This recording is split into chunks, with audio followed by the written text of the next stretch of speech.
pushing that over there.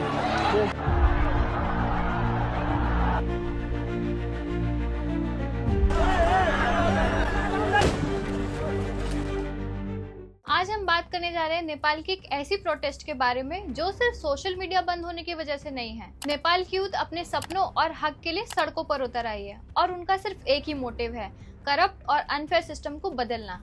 तो आज हम बात करने जा रहे हैं जेन ज़ी रिवॉल्यूशन ऑफ नेपाल के बारे में। 4 सितंबर 2025 को नेपाल की सरकार ने सोशल मीडिया प्लेटफॉर्म जैसे फेसबुक, ट्विटर, इंस्टाग्राम, यूट्यूब जैसे 26 एप्लीकेशन को बैन कर दिया except TikTok, Viber and 3 more applications. सरकार ने कहा कि ये एप्स इलीगल तरीके से चल रहे हैं क्योंकि उन्होंने नेपाल की रेगुलेटरी फ्रेमवर्क के अंदर अपना रजिस्ट्रेशन नहीं किया था। Ministry of communication and information technology के मुताबिक फेक अकाउंट्स, फ्रॉड और मिस इन्फॉर्मेशन को रोकना उनका मेन मकसद था। उन्होंने कहा कि जब तक प्लेटफॉर्म लाइसेंस और रजिस्ट्रेशन कंप्लीट नहीं करते, उनका ऑपरेशन नेपाल में इलीगल है। ये सब सुन के स्टूडेंट्स को बिल्कुल अच्छा नहीं लगा और 6 सितंबर को वीपीएन और कुछ अंडरग्राउंड एप्स की मदद से स्टूडेंट्स ने एक प्रोटेस्ट प्लान किया और जिसका स्लोगन था shut down corruption not social media. और देखते ही देखते ये काफी वायरल होने लगा। यूनिवर्सिटी के स्टूडेंट्स ने छोटे छोटे गैदरिंग और फ्लैश मॉब स्टार्ट किए। 7 सितंबर को काठमांडू और बड़े सिटीज में स्टूडेंट्स ओपनली बॉयकॉट करने लग गए। प्लेकार्ड्स, ग्राफिटी और स्ट्रीट स्लोगन्स दिखाए गए और नेपो किड्स एक्सपोज्ड ट्रेंड ज्यादा वायरल हुआ।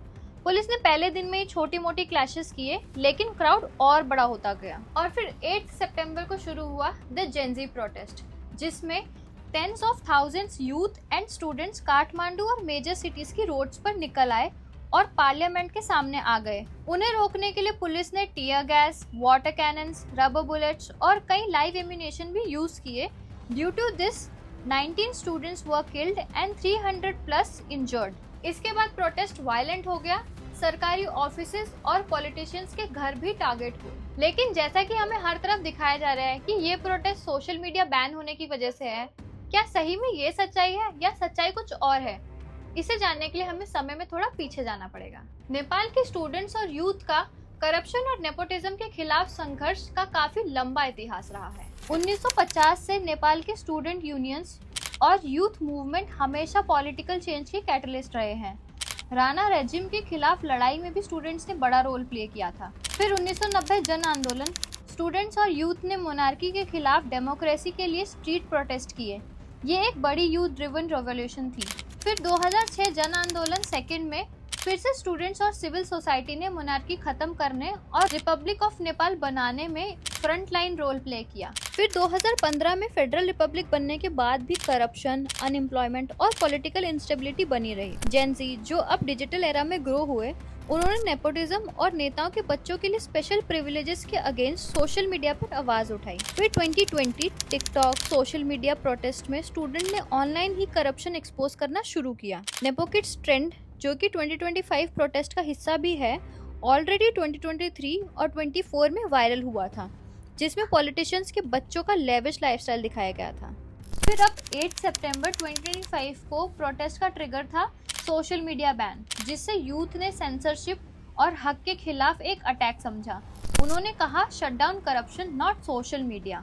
लेकिन असल गुस्सा था जॉब्स की कमी, ब्राइबरी, सिस्टमैटिक करप्शन और पॉलिटिकल फैमिली का कंट्रोल, जो कि काफी पहले से चलता आ रहा है। इसी वजह से 8 सितंबर को मैसिव प्रोटेस्ट फूट पड़ा, जो कि पीएम केपी शर्मा ओली के रेजिग्नेशन तक गया। इमरजेंसी कैबिनेट मीटिंग बिठाई गई, बैन को हटा दिया गया, प्लेटफॉर्म रिस्टोर हो गए और मिनिस्टर ने प्रॉमिस किया ट्रीटमेंट और कंपनसेशन का। होम मिनिस्टर रमेश लेखक ने मोरल रिस्पॉन्सिबिलिटी लेके रेजिग्नेशन दिया, लेकिन फिर भी प्रोटेस्ट नहीं रुका। यंग क्राउड ने सिस्टमैटिक चेंज, अकाउंटेबिलिटी और ट्रांसपेरेंसी की डिमांड की। लेकिन प्रोटेस्टर्स के साथ जो ब्रूटैलिटी की गई आर्मी, पुलिस और गवर्नमेंट के द्वारा, उससे सिचुएशन आउट ऑफ कंट्रोल हो गई। अभी इस प्रोटेस्ट की सिचुएशन काफी खराब है। सोशल मीडिया पे आपने वीडियो देखी ली होगी कि प्रोटेस्टर्स ने prime minister KP Sharma Oli के घर में आग लगा दी है, साथ ही रामचंद्र के घर में घुसकर तोड़फोड़ की और आग लगा दी।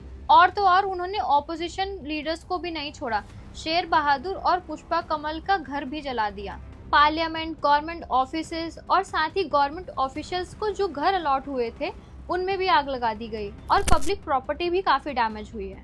कुछ वीडियोस ऐसी भी देखने को मिल रही है दोनों ही पक्षों से, जिसमें प्रोटेस्टर्स को घरों से निकाल के मारा जा रहा है। और एक वीडियो ऐसी भी सामने आई है जिसमें फाइनेंस मिनिस्टर विष्णु प्रसाद को प्रोटेस्टर्स द्वारा मारा पीटा जा रहा है। तो ओवरऑल सिचुएशन काफी खराब हो चुकी है। ये सब नहीं होना चाहिए, ना ही किसी गवर्नमेंट रिप्रेजेंटेटिव के साथ, ना ही प्रोटेस्टर्स के साथ, ना ही किसी स्टूडेंट्स के साथ। अभी फिलहाल ये प्रोटेस्ट काफी इनह्यूमन होता जा रहा है और इसे जल्द से जल्द रोकने की काफी ज्यादा जरूरत है। United nation human rights office से स्पोक पर्सन रवीना समदाशनी ने भी बयान दिया। We are shocked by the killings and injury of protesters in Nepal today and urge a prompt and transparent investigation. We have received several deeply worrying allegations of unnecessary or disproportionate use of force by security forces during protests organized by youth groups that were demonstrating against corruption and the recent government ban on social media platforms. We call on the authorities to respect and ensure the rights of freedom of peaceful assembly and freedom of expression. All security forces must comply with the basic principles on the use of force and firearms by law enforcement officials.